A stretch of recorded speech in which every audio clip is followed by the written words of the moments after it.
Pasko na mga ka-wonder! Expected na natin na magtataasan lahat ng presyo ng mga bilihin. Although alam naman natin lahat na star sa pagkainan natin ngayong Pasko ang hamon, queso de bola at kung mayaman ka, lechon. Pero di naman lahat ay kumakain ng meat products o puro karne lamang sa buong Paskong ito. Kaya andito ako ngayon sa Bulungan sa Parañaque para silipin at ma-update ko na rin sa inyo ang presyo ng seafoods ngayong Kapaskuhan. And at the same time, makumpara nyo na din ang presyo dito at ang presyo nyo dyan sa inyong mga lokal na palengke o talipapa. Maliban kasi sa Navotas Fishport, itong Bulungan sa Parañaque ay isa rin sa mga malaking bagsakan ng seafood sa buong Kamaynilaan. Kaya malamang sa malamang kung isa ka sa mga residente dito sa southern part ng Metro Manila ay dito rin galing ang mga isda na nabibili nyo sa inyong mga palengke. O kung ready ka na, let's go! Mahawak ko yan ng 2 kilo, sir. Kaya kumuha na kayo guys, papasko na guys. Oo. Sige, anong pangalan mo? Pangalan ko? Pogi. Pogi. Shoutout kagad. Payain eh.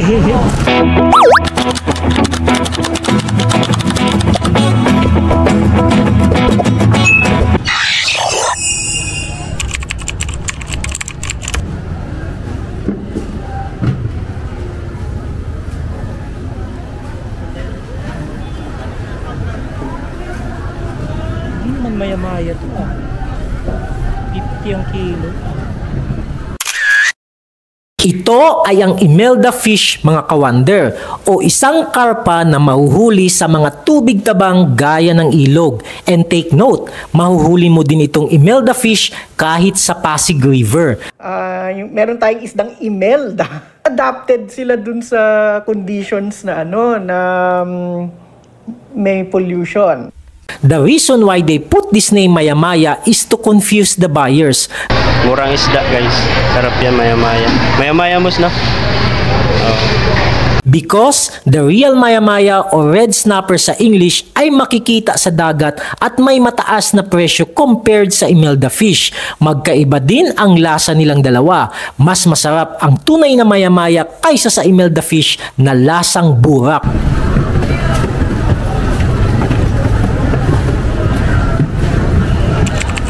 Anong kilo dito tayo? 200?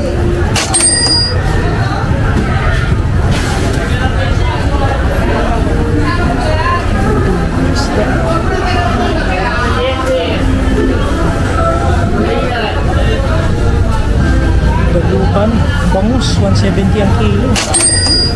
Yung pang 180.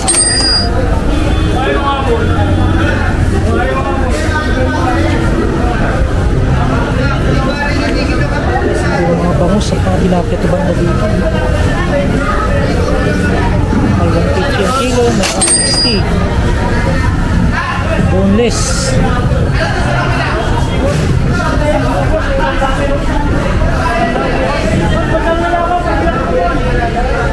Mura ang kilo dito, 520. May 400. May 360, 380.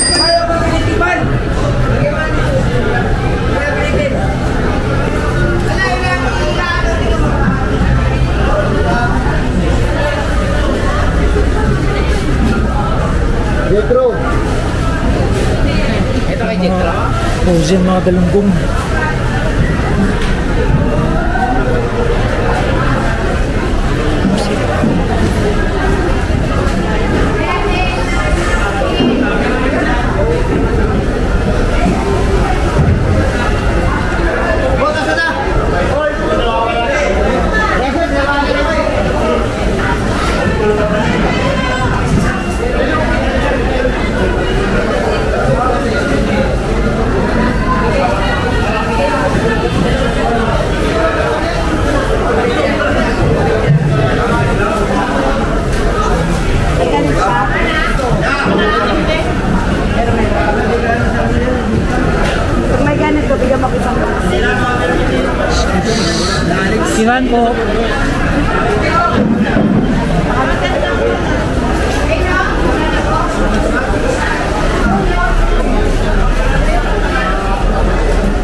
frozen din. Nakito.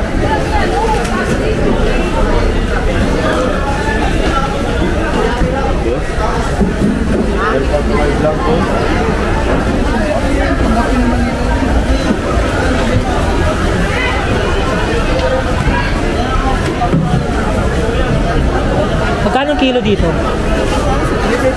350? 350.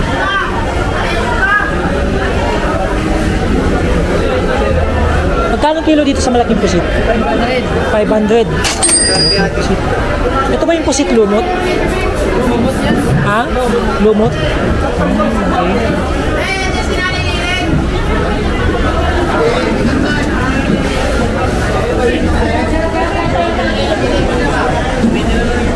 Ayun.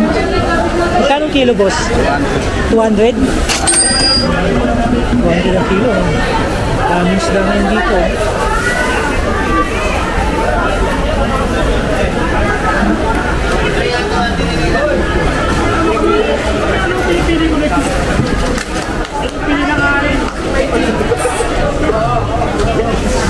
$250 ang kilo. 230.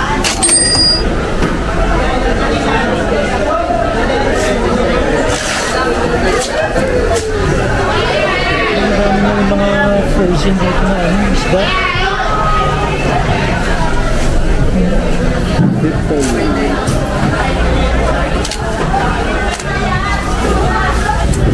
Frozen.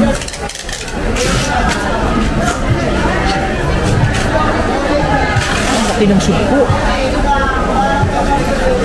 1.5. Mas malalaki ito. 550.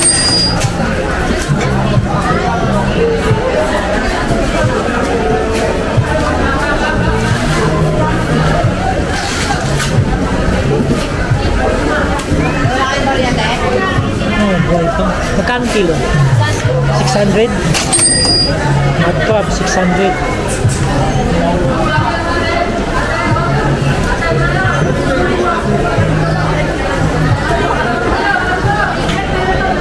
Daming hipon.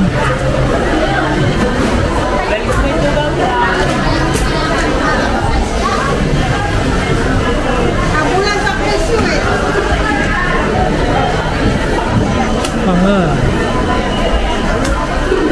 Magkano sa panga, ate? Magkano sa panga? 370 ang kilo. Sa belly? 550. Mas mahal ng belly. Ayan o. 550. Belly tuna. Sa panga, 370.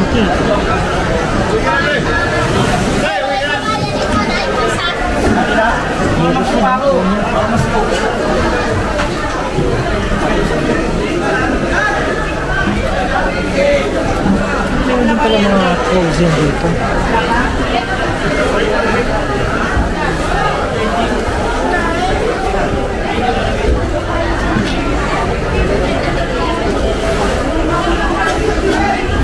Dito yung malalaking talapito po.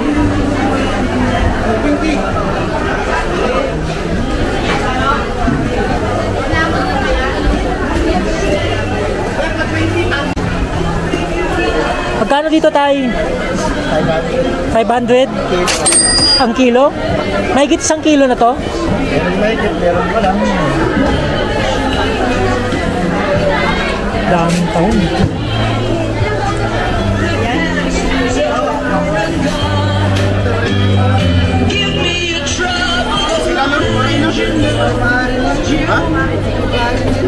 Kumain. Ganun sila na rin. Buhay pa yung alimasag. Magkano kilo, boss? 380? 380, oh. Buhay na buhay pa. Sariwang sariwa.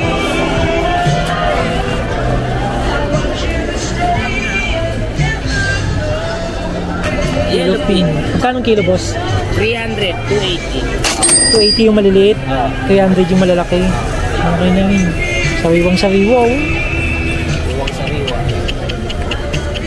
May 1 kilo kaya to? Wala. Ah, kaya pala 280. 200 plus lang.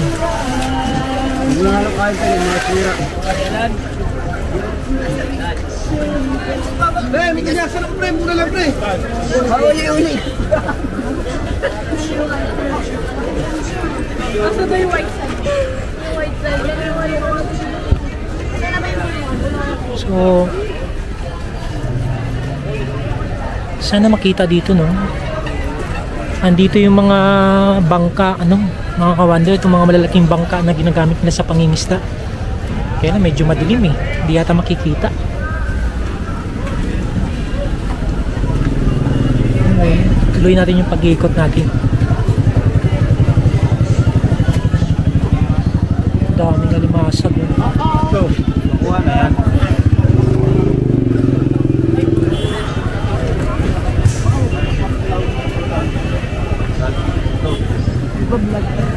Nakuha na yan.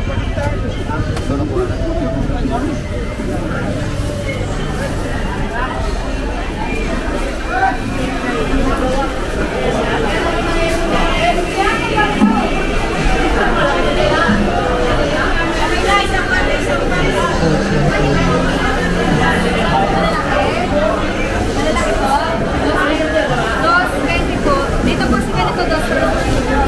Dito to.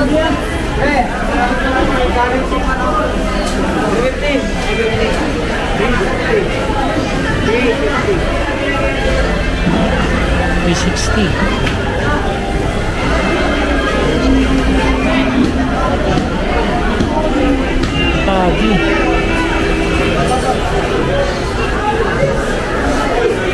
Gita. Boss, magkano kilo sa pagita? Magkano kilo? 220. Yung pagi mo? 150. Mas mura yung mas mura yung pagi. Pagi fish.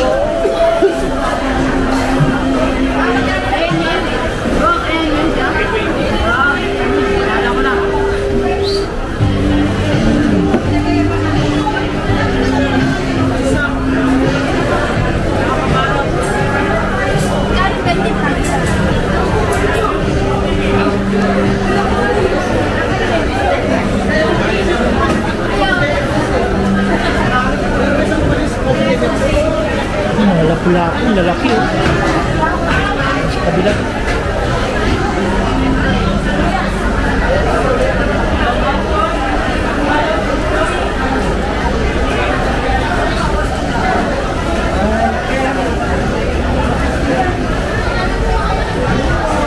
Laki ng lapu-lapu. Magkano kilo nito, boss? 400, magkano kilo? 650. Ang lalaki nito, oh, lapu-lapu. Ano yung mga first class na 1 kilo. Kapit ng mahigit 1,000.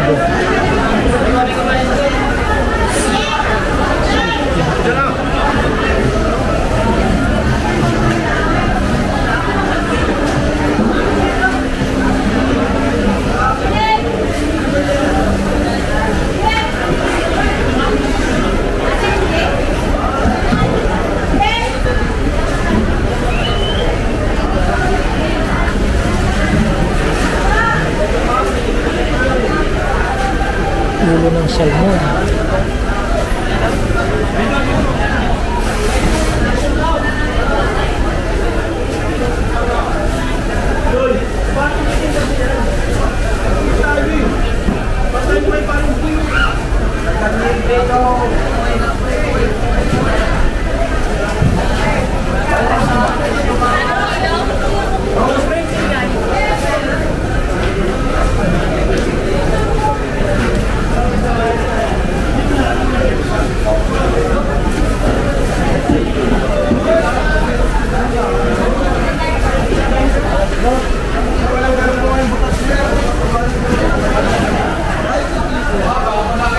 Bangus na yun dito.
bakol.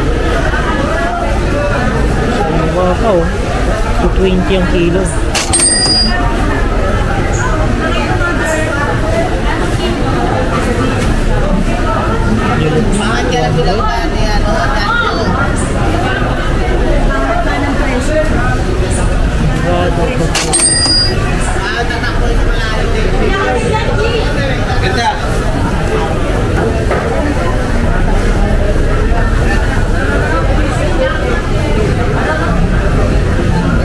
Magkano yung plastic kay?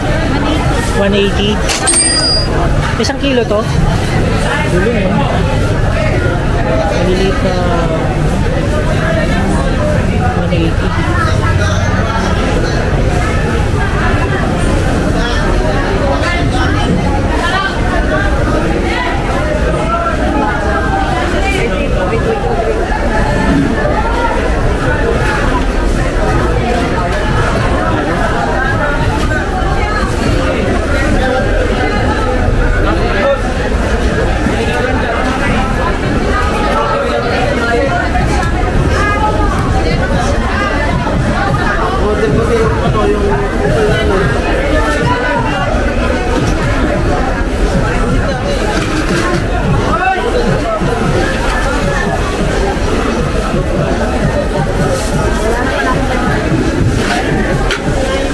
Magkano isang takal, te? 150 sir, isang galon. Dalawang Isang kilo galon. lang po yan. Oo, okay. Parang 75 ang kilo niya. Dalawang kilo lang.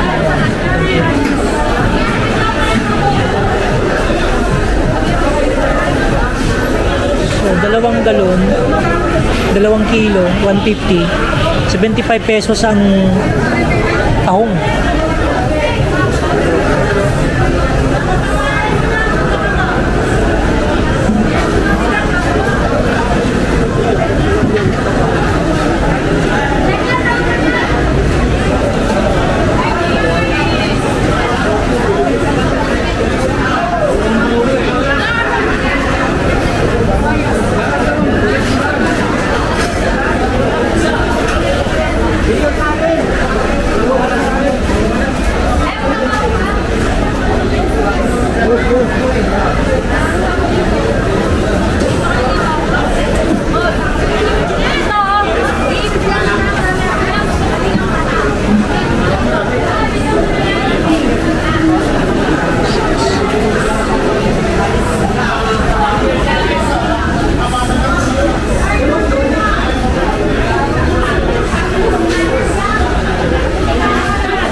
Boss, magkano kilo dito, boss? Magkano kilo? Ay, sorry. Ha? 350? 350 itong maliliit na ano, kubita. Ang kilo.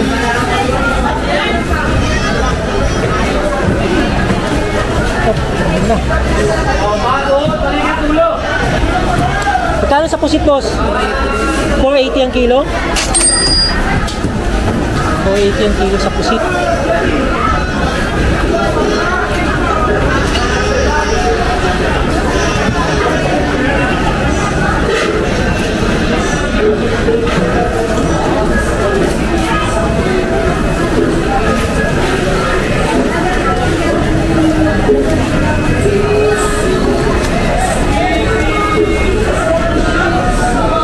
Marami na yung mga ano, mga isda na ano na frozen.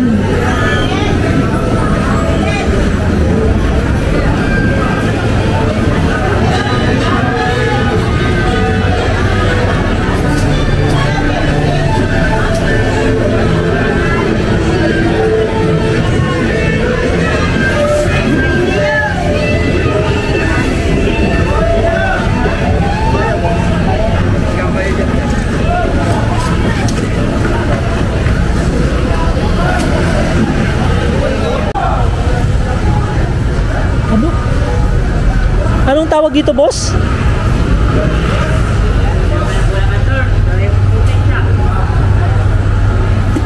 Magkano isang ano nito? 100? Anong pangalan nito?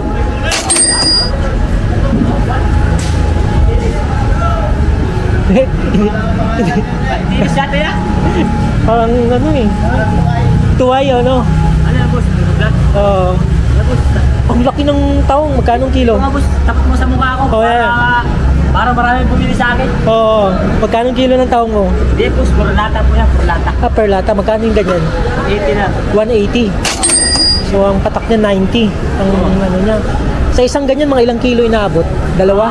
Ibit mo 2 kilo. Pag matimbang ang taon ko, Ang lalaki oh. maabot po yan ng 2 kilo, sir. Oo.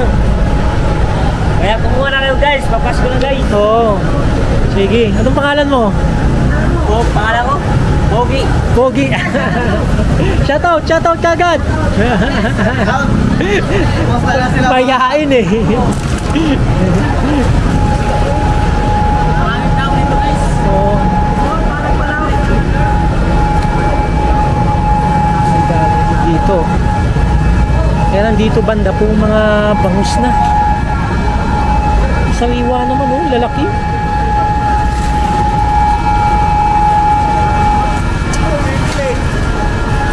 Ang talaba. Magkano kilo sa talaba ngayon, boss? 120 po sa lata. 120 yung lata? Okay, ito. Sariwa yung talaba oh. 120 ang lata. Gano'ng kalaking lata? Ang 2 kilo ko. Mga 2 kilo mahigit. Okay. So 120, pumapatakon siya ng 60 pesos per kilo. So ayan mga ka-wonder, I hope na nagka-idea kayo ng konti sa presyuhan ng seafoods ngayong Pasko. Pasensya na, hindi lahat ng presyo ng seafoods ay napagtanungan ko. Malapit na kasi malobat ang dala kong kamera. Saka napansin ko mga ka-wonder, marami na rin pumapasok na isdang frozen sa mga palengke natin. Madalas itong frozen seafoods ay galing China. Hindi kaya galing ang mga isda sa West Philippine Sea na sana ay sariling huli ng mga mangingisda natin? Pero dahil hinuli ng mga Chinese fisherman ay binenta din sa atin. Ay siya, bahala na si Batman. Hanggang susunod nating pagkikita, ka-wonder. See you! Frozen.